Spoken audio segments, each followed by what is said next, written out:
Las luces fluorescentes de la sala de emergencias parpadeaban sobre mí, mientras la camilla traqueteaba por el pasillo.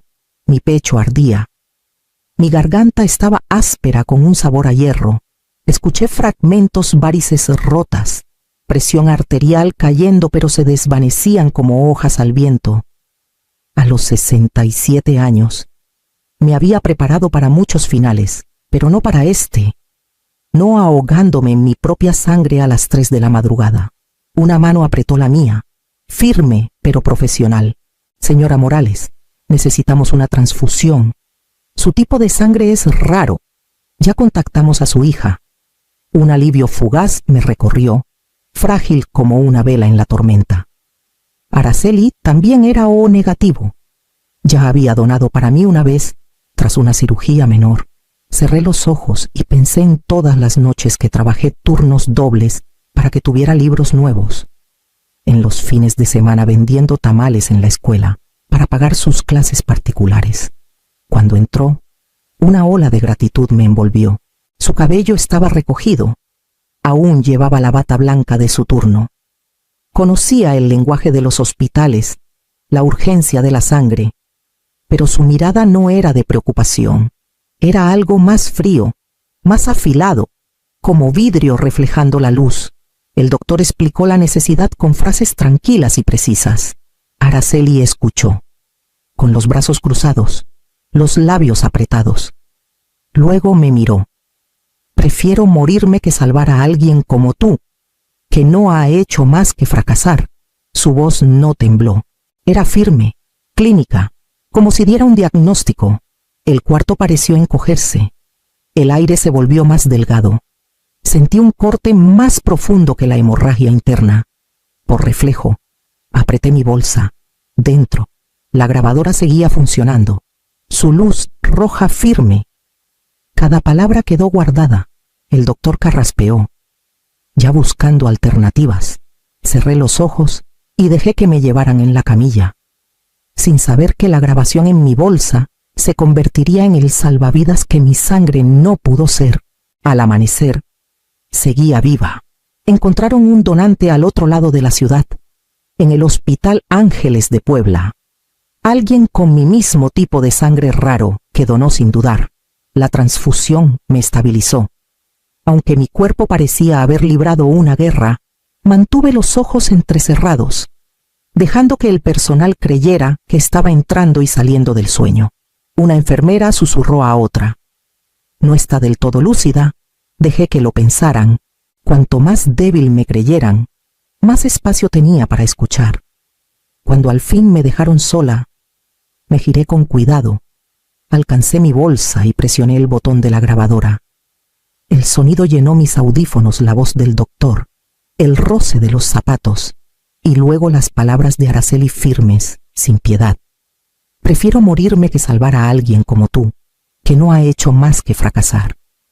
Lo reproduje 2 veces, deseando que cambiara, que tal vez había oído mal. Pero la grabación era impecable. Nadie podría negarlo. Me recosté y miré las baldosas del techo. Contando los años desde que cargaba a Araceli en mis hombros por las playas de Puerto Vallarta. Su padre murió en un accidente en una mina en Zacatecas, en 1989, aplastado por un derrumbe cuando ella tenía solo 2 años. Estuve junto a su tumba, sosteniendo su mano, jurando que nunca le faltaría nada. Durante décadas trabajé hasta el cansancio, calificando exámenes a medianoche, dando clases particulares los fines de semana, limpiando casas en el verano. Cada peso extra fue para su futuro escuelas privadas, campamentos de ciencias avanzados, la colegiatura en la Universidad Autónoma de México. Le di lo que nunca tuve. Ahora, escuchando su voz preservada en una claridad digital helada, me pregunté si al darle todo le había quitado algo más vital. La había malcriado hasta volverla cruel. Mis sacrificios se volvieron invisibles, un simple fondo para su ambición. Las preguntas dolían más que la vía en mi brazo, pero mantuve la grabadora cerca. Si no había nada más, era prueba de que mi memoria no me traicionaba. prueba de que la traición venía de ella. Y sabía que no sería la última vez que la necesitaría. 2 días después, Araceli apareció junto a mi cama con un ramo de azucenas. Las enfermeras le sonrieron como si fuera la hija ejemplar que corría desde su clínica para consolar a su madre. Incluso se inclinó y me besó la frente, un gesto tan tierno que habría convencido a cualquiera, pero sus ojos seguían fríos, calculadores. Se sentó a mi lado, alisando las sábanas con una mano. Mamá, te ves cansada. Creo que te has esforzado demasiado. Tal vez es hora de que alguien más se encargue de las cuentas. Ya no puedes con ellas. Las palabras cayeron ligeras, como si fueran amables, pero capté el trasfondo. Mi mente, nublada por el cansancio, aún se agudizó ante esa frase como si fuera cristal. Recordé los años en que se quejaba de la ropa heredada y los zapatos sencillos, mientras sus compañeros usaban chamarras de colores y tenis de marca. Nunca me perdonó que donara al fondo de la biblioteca local o que ayudara a una vecina con la renta en lugar de comprarle ropa nueva. A los 14 me preguntó por qué dábamos dinero cuando apenas podíamos pagar su vestido para el baile. Le dije que algunas cosas eran más grandes que nosotras. Nunca estuvo de acuerdo. Mientras arreglaba las flores, miró a la enfermera que tomaba notas junto a la puerta. Ha estado un poco confundida, dijo Araceli en voz baja. No a mí, sino al personal. A veces no sabe qué día es. La enfermera asintió. Anotando algo, me quedé inmóvil, dejando que mis párpados temblaran, como si estuviera adormilada. Pero dentro, mi pecho se apretó. Si ahora sembraba la idea de que estaba confundida, significaba que preparaba algo más grande. Pensé en la casita en San Miguel de Allende, la parcela en el Valle de Oaxaca que la familia de mi esposo había cuidado, la cuenta de ahorros que había juntado con esfuerzo durante décadas. De pronto vi cuán fácil sería para ella intentar quitármelo todo. Cuando se fue, las azucenas quedaron en la mesa, llenando el cuarto con su dulzura, pero el aire se sentía envenenado, cargado con lo que no había dicho.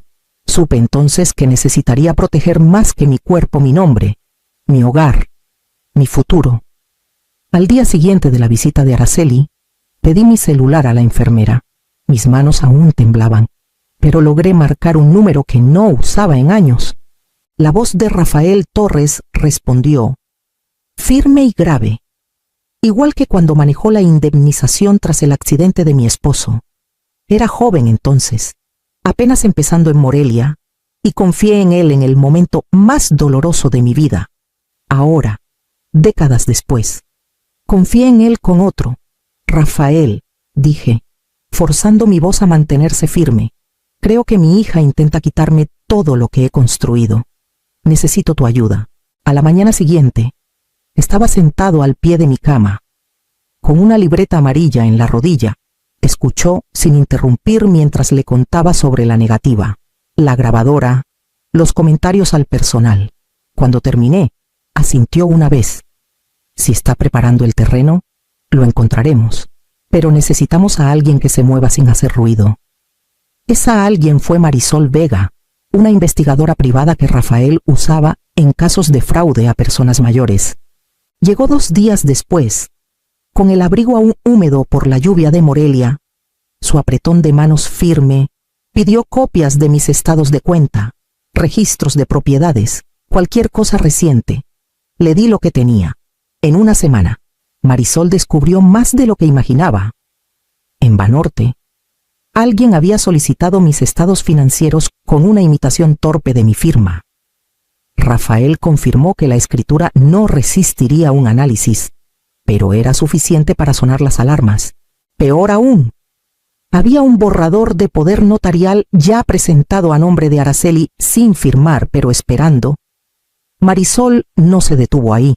A través de sus contactos descubrió que la clínica de Araceli enfrentaba una disputa con su seguro por mala praxis. Una queja de un paciente había escalado, y sin cobertura enfrentaba deudas legales que no podía pagar. A eso se sumaban inversiones fallidas, negocios pequeños que nunca despegaron, tarjetas de crédito al límite, Escuché el informe en silencio, con la grabadora en la palma como un segundo latido. Araceli no solo era cruel, estaba desesperada, y la desesperación podía llevarla a terminar lo que había comenzado. Esa noche, resolví dejarla creer que ganaba, lo suficiente para colocar mis propias piezas en el tablero. Esperé hasta que el temblor en mi voz ya no necesitara fingirse. Desde la cama del hospital, con el olor a antiséptico aún fuerte, marqué a Araceli. Contestó al segundo timbre, su tono cortante, como si hubiera estado esperando. Araceli, dije, dejando que el pánico se colara en mis palabras, no sé qué hacer con mi testamento. Todo está revuelto, y siento que se me acaba el tiempo. Hubo una pausa breve. Luego su voz se suavizó de una manera que no sonaba a consuelo, sino a cálculo. No te preocupes, mamá, yo me encargo de todo. Nos aseguraremos de que quede en orden. Tú solo descansa. La avidez en su respuesta me dijo lo que necesitaba saber. Vendría. Cuando Rafael y Marisol me visitaron ese día, nos sentamos en mi mesa de cocina en San Miguel de Allende, con el crujido familiar de los pisos de madera bajo las sillas. Rafael trazó el plan con la paciencia de un abogado en corte, cada ángulo considerado, cada riesgo nombrado. Marisol, meticulosa y sin sentimentalismos, puso una bolsita de terciopelo en la mesa y sacó lo que parecían objetos cotidianos. En realidad, eran cámaras disfrazadas de marcos de fotos, micrófonos diminutos diseñados para captar cada susurro. Para la tarde siguiente, mi sala se había transformado en un escenario. Un reloj en la repisa tic-tacaba inocentemente, ocultando un micrófono en su estructura de madera. La foto de mi difunto esposo, usualmente cargada de memorias, ahora tenía una lente del tamaño de un botón, en la cocina. Un notario de confianza de Rafael esperaba en silencio, listo para entrar en escena. Caminé lentamente por las habitaciones, apoyándome en los marcos de las puertas, ensayando mi papel, la madre frágil, confundida pero cooperadora, lo bastante insegura para dejarse guiar. Araceli lo creería, porque quería creerlo. Esa noche, mientras me acomodaba en el sillón junto a la ventana, imaginé su rostro al cruzar el umbral. Por primera vez en semanas, sentí un destello de control, y cuando el golpe en la puerta llegó, supe que la obra estaba lista para empezar. Abrí la puerta en bata, con el cabello desaliñado, arrastrando las pantuflas contra el piso de madera. Araceli me miró de arriba abajo y, satisfecha con lo que vio, entró como si la casa ya fuera suya. Traía un maletín de cuero, lleno de papeles. Mamá, dijo con una voz que destilaba paciencia, tenemos que hablar de tus propiedades antes de que se compliquen más las cosas. Es mejor arreglarlo ahora, mientras puedas. Me arrastré hacia el sillón y me hundí en él, dejando que mis manos temblaran como si apenas pudiera sostenerme. Ella extendió los papeles sobre la mesa de centro, como un repartidor barajando cartas. La parcela en el Valle de Oaxaca debería pasar a mí, dijo, tocando una carpeta. Y el departamento en Guadalajara, también. Ahorraremos impuestos si los ponemos a mi nombre. Tu cuenta en Banorte también debería transferirse. Ya no tendrás que preocuparte por pagar cuentas o llevar la pista de los estados. Su tono era clínico, como el que usaría con un paciente, pero capté el brillo en sus ojos. Pensaba que estaba a punto de ganar. Asentí lentamente, dejando que mi mirada vagara como si sus palabras fueran difíciles de seguir. Suena razonable, murmuré, ganando tiempo. Sus hombros se relajaron. Creía que me tenía. Cuando deslizó el poder notarial sobre la mesa, dejé mi mano flotar sobre la pluma. Luego levanté la vista y encontré los ojos de Rafael. Él se levantó desde una esquina de la sala, y con una señal, el telón se abrió.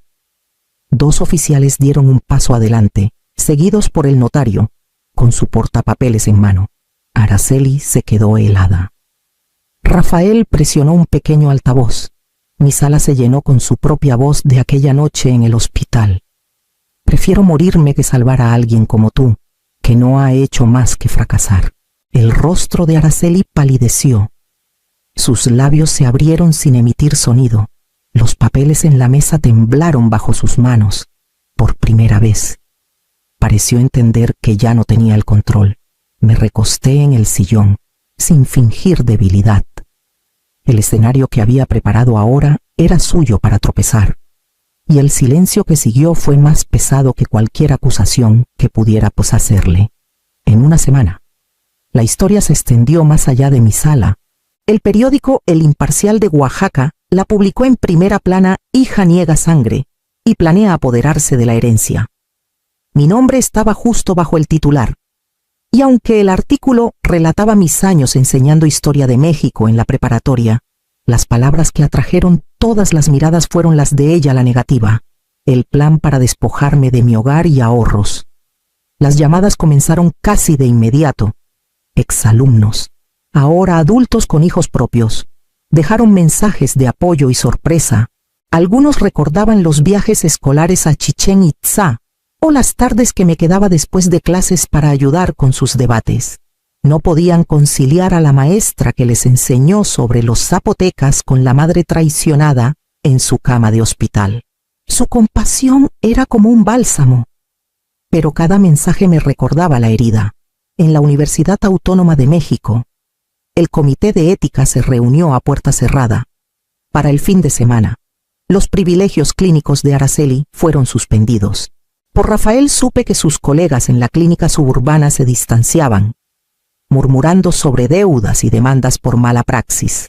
Ella había intentado proyectar control, pero su reputación se derrumbaba tan rápido como las torres de papel que había construido. Mientras tanto, Rafael solicitó una orden de restricción. Un juez en San Miguel de Allende la otorgó sin dudar, prohibiendo a Araceli contactarme directamente. Al mismo tiempo, el tribunal aprobó un congelamiento de emergencia de todas mis cuentas, asegurando que ninguna firma no autorizada tocara lo que me quedaba. Por primera vez en meses, sentí las paredes de mi vida aseguradas. Aún así, la vindicación no sabía cómo esperaba. Mi nombre estaba a salvo, mis bienes protegidos, mi hija expuesta por lo que hizo, pero por las noches, en el silencio de mi casita en San Miguel, me sorprendía mirando la silla vacía al otro lado de la mesa. El silencio era diferente ahora, más pesado, no producto del engaño, sino de la ausencia. Había ganado la batalla para protegerme, pero no podía callar el dolor de saber lo que costó. Ese dolor se profundizó con la llegada de las fiestas, y la mesa que soñaba llenar con familia quedó con un solo invitado que aún venía. El Día de Acción de Gracias llegó con el frío de finales de noviembre, con un cielo gris mexicano que parecía presionar los tejados. Hacé un pavo pequeño de todos modos, más por costumbre que por esperanza. La mesa estaba puesta para 2, aunque no tenía garantía de que alguien llegara. Cuando sonó el golpe en la puerta justo después del mediodía, mi pecho se apretó. Abrí y encontré a Jimena, con los hombros encorvados, los ojos enrojecidos. A sus 16 años, aún tenía la suavidad de la juventud, pero su rostro cargaba preguntas que aún no podía poner en palabras. Entró vacilante, aferrando su mochila como si fuera un escudo. No sabía si querías que viniera, susurró. Tomé su mano y la guié a la sala. Siempre tendrás un lugar en mi mesa, siempre. Se sentó frente a mí, en silencio al principio, picoteando el mole mientras el aire se llenaba de un duelo no dicho. Quería protegerla del peso de las decisiones de su madre, pero sabía que ya lo cargaba. El calor de la comida, el familiar sonido de los platos, no podían borrar que la mitad de nuestra mesa estaba vacía. Más tarde, cuando se fue a su cuarto a terminar tareas, me quedé sola en la cocina y entendí que las fronteras no eran muros para cerrar a los demás. Eran líneas para mantener a salvo lo que importaba.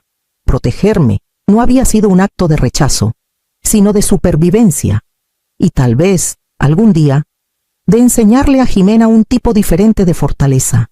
En las semanas siguientes, puse esa idea en acción. Con parte de mi pensión, trabajé con Rafael para crear un pequeño fondo sin fines de lucro para personas mayores atrapadas en la misma trampa que yo había evadido abuso de tutela. firmas falsificadas, familias que se volvían depredadoras. Era modesto pero real, y llevaba mi nombre no como víctima, sino como defensora, con el invierno. La casa se volvió más silenciosa, pero también más firme, y entonces, una tarde justo antes del anochecer, llegó otro golpe en la puerta, más suave esta vez, e inconfundiblemente suyo. Era finales de febrero cuando llegó el golpe, débil contra la madera, como si quien tocaba temiera ser oído. Abrí la puerta y encontré a Araceli sola. No había abogados tras ella, ni un manto de autoridad en sus hombros. Su rostro estaba pálido, el cabello desarreglado, los ojos hundidos por el insomnio. «Mamá», susurró, con la voz quebrada. «Necesito hablar». La dejé entrar. Se sentó en la misma mesa, donde meses antes había desplegado papeles para despojarme de todo. Ahora sus manos temblaban, vacías. «Me equivoqué», dijo, «en todo. Empecé a trabajar en una clínica de urgencias en Querétaro. No es como antes, pero es trabajo. Estoy en terapia, solo. No quiero perderte». Escuché, con la respiración estable. Sus palabras deberían haber aliviado algo en mí, pero sentí el peso de la cautela oprimiendo. Pensé en la grabadora en mi cajón, la evidencia que me salvó. Las palabras solas no bastaban. «Araceli», dije con calma, «si quieres un camino de regreso, debe ser en términos que me protejan. Un plan de pago por lo que intentaste quitarme, sin acceso a mis cuentas, sin interferir en mis asuntos, respeto, incluso a distancia». Deslicé el papel sobre la mesa. Rafael lo había preparado semanas atrás, anticipando este momento. Araceli lo tomó, escaneando las líneas. Sus hombros temblaron. «No puedo», susurró. Las lágrimas emborronaron la tinta al dejar el papel. «No así». Se levantó lentamente, como si el aire la resistiera. En la puerta miró atrás, su rostro una mezcla de anhelo y derrota. Luego salió a la noche, dejando el silencio tras ella una vez más. Recogí el papel sin firmar, lo doblé con cuidado y lo puse junto a la grabadora, listo para lo que viniera después, para cuando la primavera se asentó en San Miguel de Allende. El jardín volvió a la vida. Pasaba las mañanas podando rosas y las tardes regando las orquídeas que florecían brillantes contra el barandal del porche. Su persistencia me consolaba pétalos frágiles enfrentando el aire húmedo mexicano, aferrándose en un mundo que rara vez da segundas oportunidades. Una tarde, el correo trajo un sobre sencillo con la letra cuidadosa de Araceli. Lo llevé adentro y me senté en la mesa de la cocina antes de abrirlo. Dentro había 3 talones de pago de la clínica de urgencias, cuidadosamente doblados, y una carta en papel rayado. Escribía sobre un trabajo estable, sesiones semanales de terapia, la primera vez en años que aprendía a sostenerse sola. Terminaba con palabras que no esperaba. «Sé que no puedo deshacer lo que hice, pero puedo vivir diferente ahora. Espero que algún día me creas». Sostuve las páginas por un largo rato, leyéndolas 2 veces antes de dejarlas. Los talones importaban más que las palabras. Eran prueba de acción, no solo de arrepentimiento, prueba de que el respeto no es gratis, sino que se gana en el acumulo silencioso de días, vividos con honestidad. Caminé a mi escritorio y abrí el cajón. El USB que guardaba su voz del hospital estaba donde lo dejé. A su lado descansaba una pequeña llave de latón grabada con una palabra «fronteras». Puse su carta junto a ellos, no como perdón, sino como registro. El jardín afuera brillaba en la última luz del día, y sentí una calma firme echar raíces. La sangre casi me acaba, pero las fronteras me salvaron. Y el mañana, lo sabía, se construiría no sobre lo que me quitaron, sino sobre lo que elegí conservar. Había reservado la mesa con semanas de antelación, un lugar pequeño en las afueras de Ciudad Juárez, con un patio tranquilo y vista a las montañas. A mis 58 años, ya no me interesaban el ruido ni los espectáculos. Solo quería una noche serena con las personas que, supuestamente, eran las más importantes. A mi lado estaba Valeria, impecable a pesar de un turno largo en el hospital. Su sonrisa firme, su presencia suficiente para que la velada valiera la pena. Joaquín y Marcela llegaron 20 minutos tarde. Mi hermano apenas murmuró un saludo antes de pedir una cerveza. Mientras Marcela se deslizó en su silla con una sonrisa que tenía más dientes que calidez, Emiliano lo seguía, inquieto, ruidoso, quejándose ya de la comida. El ambiente cambió de golpe. Charlamos de cosas sin importancia hasta que los meseros trajeron una rebanada de pastel con una vela. No lo había pedido, pero el gesto fue amable. Hubo un aplauso cortés en la mesa. Tomé aire, lista para apagar la vela, cuando Emiliano se lanzó detrás de mí. En un movimiento rápido, arrancó mi bolso de la silla, lo levantó como trofeo y gritó: «Papá dice que no mereces cosas buenas antes de aventarlo a la alberca». La risa que siguió fue de Marcela, sonora y sin freno, mientras Joaquín miraba su vaso sin inmutarse. Nadie lo detuvo. Nadie le dijo a Emiliano que se sentara. Me puse de pie, tomé la mano de Valeria y salí sin decir una palabra.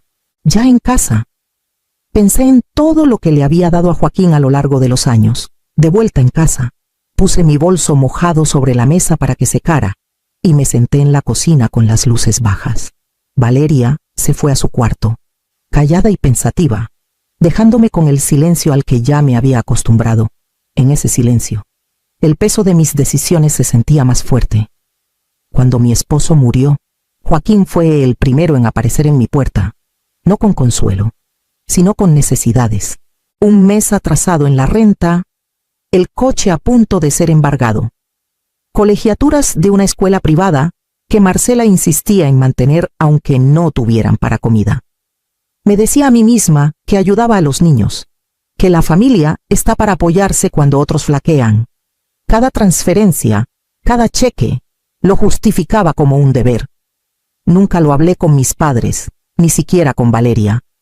Ellos creían que Joaquín se las arreglaba. Solo yo sabía cuán profundo era el pozo. Recordé las noches que me salté la cena para estirar mi sueldo, las vacaciones que nunca tomé, las reparaciones de la casa pospuestas porque siempre llegaba otra llamada de Joaquín. Él prometía que era temporal. Siempre prometía. Sentada ahí, en mi cumpleaños número 58, entendí que había construido una segunda casa en las sombras, una que me drenaba sin agradecerme nunca. La humillación de esa noche no fue solo una travesura infantil, fue un mensaje. Nunca sería más que una cartera de la que se burlaban. Abrí mi laptop, entré al banco y comencé a cerrar puertas. La transferencia de la renta se detuvo con unos clics. El pago automático del coche se borró. Todo quedó extrañamente silencioso después, como cerrar una ventana en medio de una tormenta. A la mañana siguiente, Joaquín descubriría lo que realmente significa el silencio. A las 9:05 de la mañana siguiente, mi celular se iluminó con el nombre de Joaquín. No contesté. Segundos después, otra llamada, luego otra. A la quinta, llegó un mensaje: ¿dónde está mi coche? Carajo, sin saludos, sin titubeos, solo furia en palabras cortantes. Dejé el teléfono y tomé un sorbo de café. Por la ventana, las montañas de Chihuahua se alzaban firmes en el horizonte, indiferentes a berrinches o pérdidas. La voz de Joaquín llenó mi buzón en minutos, furioso por la grúa, diciendo que le robaron su coche antes de su turno matutino. Exigía que lo arreglara, como si yo fuera la que había perdido su vida. A media mañana, llegaron los mensajes de Marcela, cubiertos de azúcar. Oye, Elvira, hubo un pequeño lío con los pagos. Nos echas la mano este mes y lo arreglamos.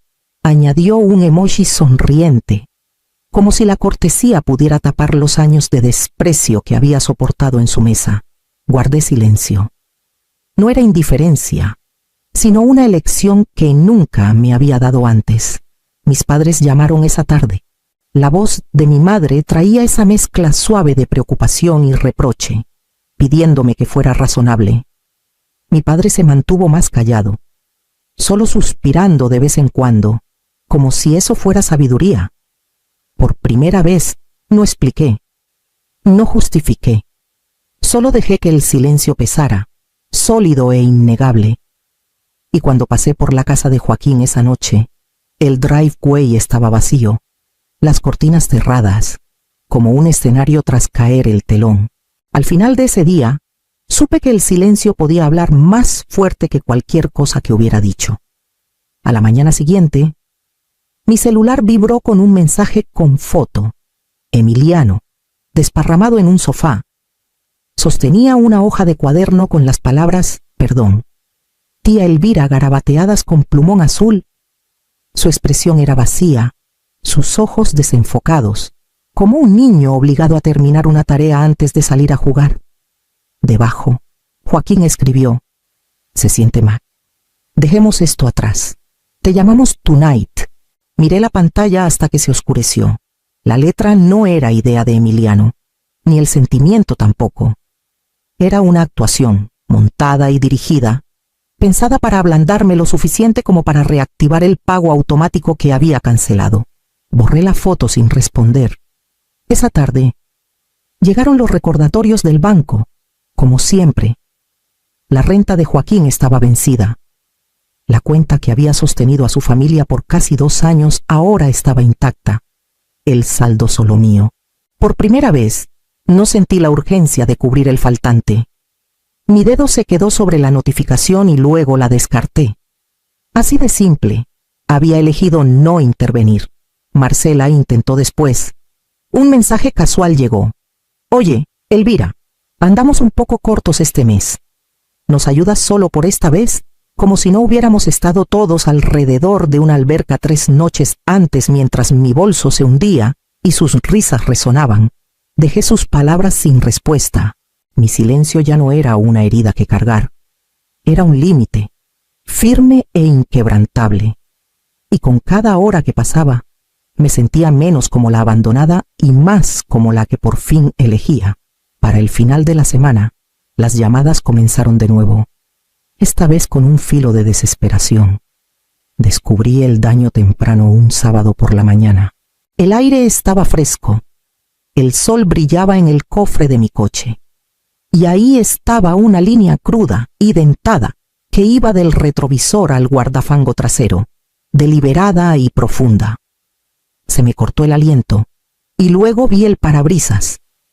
Una grieta en forma de telaraña se extendía desde un punto, afilada como una explosión estelar. Justo donde tendría que mirar para manejar, Valeria salió detrás de mí, con una taza de café en la mano. Al verlo, se quedó helada.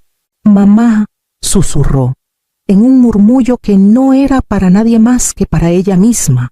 Su mano tembló al dejar la taza en el cofre, y supe que la imagen la inquietaba más de lo que quería admitir. Toqué la raya en la pintura con la punta del dedo. No era un rasguño al azar. Había sido tallada despacio, con cuidado, por alguien que quería que la viera cada vez que saliera. Adentro. Llamé a Carmen. No necesité más de 2 frases para que me interrumpiera. Su voz cortante. «Tienes que denunciar. Ya. Esto no es un juego. No puedo», dije. Aunque no estaba segura si era porque no quería o porque temía lo que significaría. Denunciar cortaría el hilo por completo. Haría oficial que Joaquín y Marcela ya no eran solo familia, sino adversarios. La idea me apretó el pecho. Esa noche, mientras miraba formularios de seguros en la mesa de la cocina, Valeria se quedó en la puerta. Su voz era tentativa. «Hay algo que no te conté». Levanté la vista, y ella desvió la mirada antes de seguir. En la cena, cuando fuiste al baño, escuché a Marcela inclinarse hacia Emiliano. Dijo: «Enséñale que no es mejor que nosotros». Las palabras cayeron más pesadas que cualquier raya en la puerta de un coche.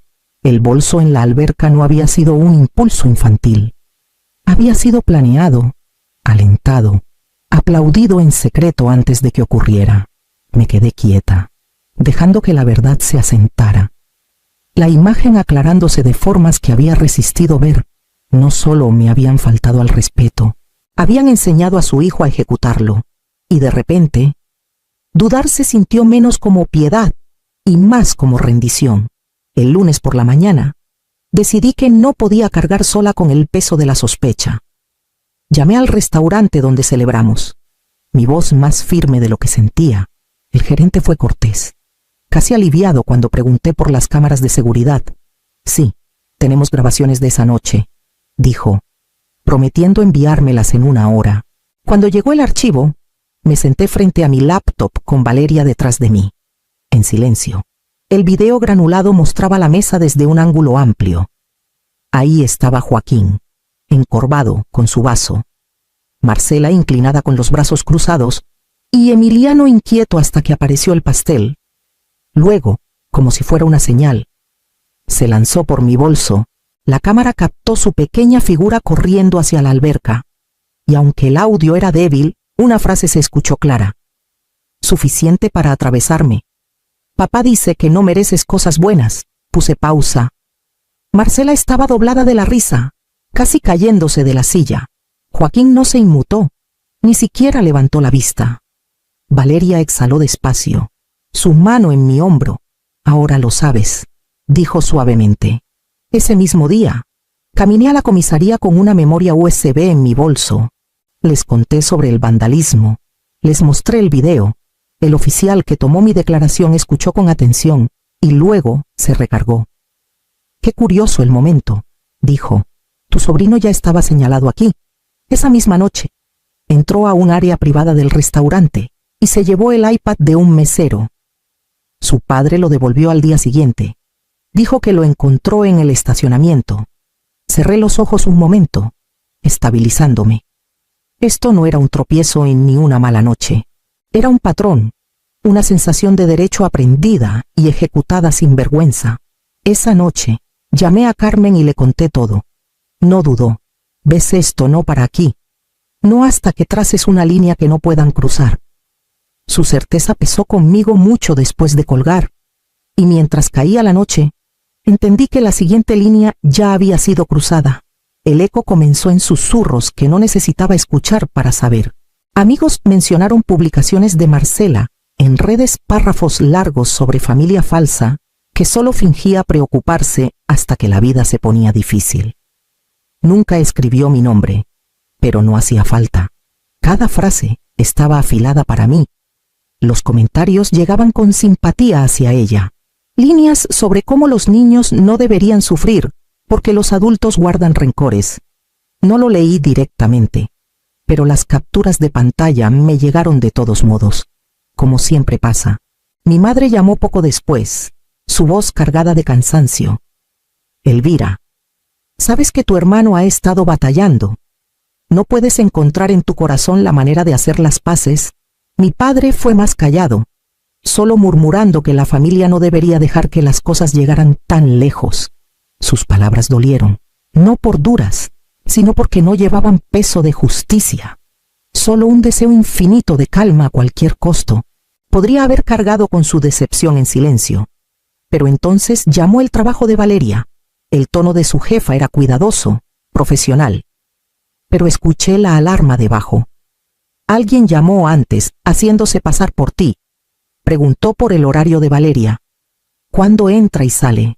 No dimos información, pero pensamos que debías saberlo. Cuando me enviaron la grabación, mi corazón se heló. La voz era aguda, falsamente cálida, esforzándose por sonar maternal. Era Marcela. Conocía su cadencia, esa dulzura cortada que usaba cuando quería algo. Escuché la grabación 2 veces antes de moverme. Luego llamé a Carmen y no hizo pausa. Tienes motivos. Denuncia ahora. No esperes otro día. Esa noche, presenté los documentos para una orden de restricción. Mientras firmaba mi nombre en el formulario, mi mano no tembló. Cuando la tinta se secó, sentí algo cambiar. La línea se había cruzado y no retrocedería. Joaquín llegó a mi puerta 2 días después sin avisar. A través de la mirilla, lo vi parado ahí, con las manos en los bolsillos de su chamarra, los hombros encorvados, como si el peso de su propio desastre finalmente se hubiera asentado. Abrí la puerta a medias. dejando la cadena puesta. Sus ojos buscaron algo más allá de mí, buscando una suavidad que no estaba ahí.